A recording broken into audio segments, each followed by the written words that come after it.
It's the new year.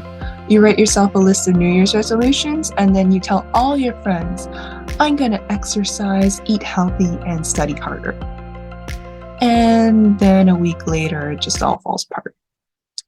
So I can't diagnose why your New Year's resolutions went wrong, but I am going to address today whether you should tell your New Year's resolutions or your goals in general to the people around you. And so recently I read some articles and watched some videos talking about how sharing your goals with others is actually harmful. The more people you share your goals with, the less you are to succeed in them. And that sounds really counterintuitive, right? And the reason for this has to do with neuroscience. When you complete a goal, you get a rush of dopamine to your brain's reward center, the nucleus accumbens.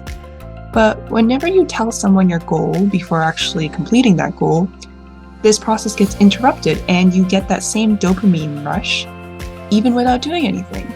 And thus, you'll be less motivated to actually go forwards and complete the goal.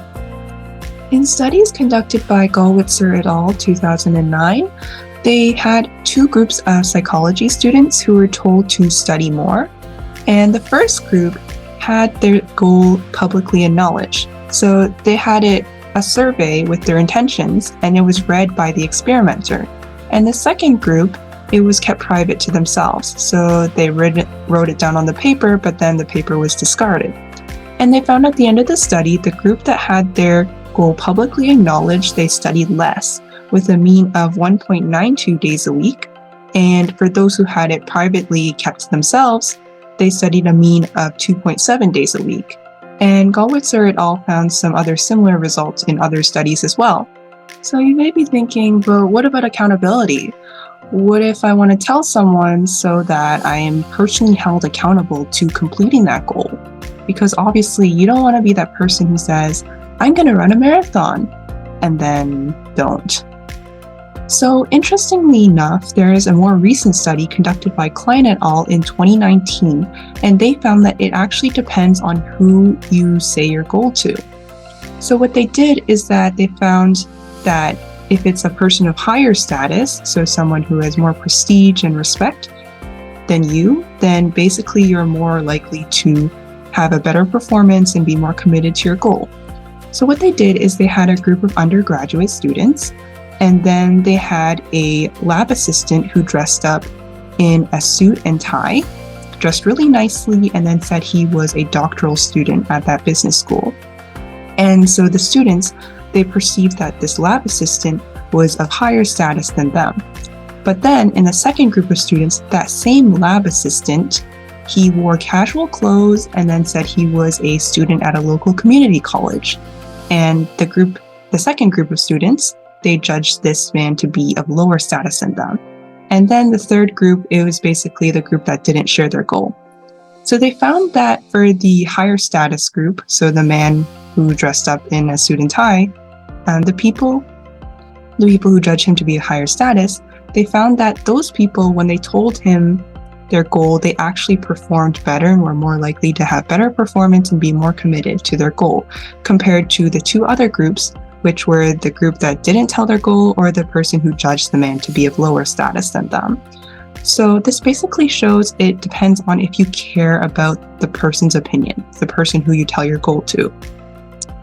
And they hypothesize it's likely because you don't want them to think lowly of you if you say you're going to complete a goal and then you didn't. So you're really caring about the other person's opinion. So does this mean that you should tell someone of higher status your goal? Well, I don't think that's necessarily the case, because my one issue with this is that once you tell someone of higher status your goal, you basically shift your intrinsic motivation to complete the goal to a more extrinsic. And what this means is that in psychology, there are two terms for motivation. So you have your intrinsic motivation, which is basically doing something for pure enjoyment of it. And then you have your extrinsic motivation, which means you're motivated by external factors. So this could be rewards or punishments, such as money or social approval. In this case, it's more of a punishment for social approval, in the case that you're going to be negatively judged if you don't complete your goal. And I think this can really cause a lot of negative pressure on you and a lot of tension. And yeah, you basically shift your motivation from intrinsic to extrinsic, which can cause a lot of stress and decrease your enjoyment of it. So I think that ultimately it depends on what kind of goal you have. Definitely, it's very context dependent. So if you have a goal that you genuinely enjoy and you're really motivated to do it, it's probably best to keep it to yourself. But if you have something you've been dreading and you don't have a lot of motivation to do, then perhaps you could tell someone of higher status, maybe to kind of pressure you to getting a little more motivation, a little more incentive to get it done.